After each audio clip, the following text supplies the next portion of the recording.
Ani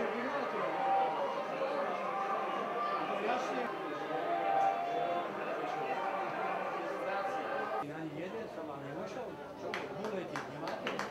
Dávam ho. Neviem, si bol, keď doma roky šachovi, nie, dobre.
Mali sme 2 zápasy doma, hrali sme proti mužstvám z vrchu tabuľky, vlastne Nové Zámky boli 3., títo Myjava 4., takže to boli ťažkí súperi.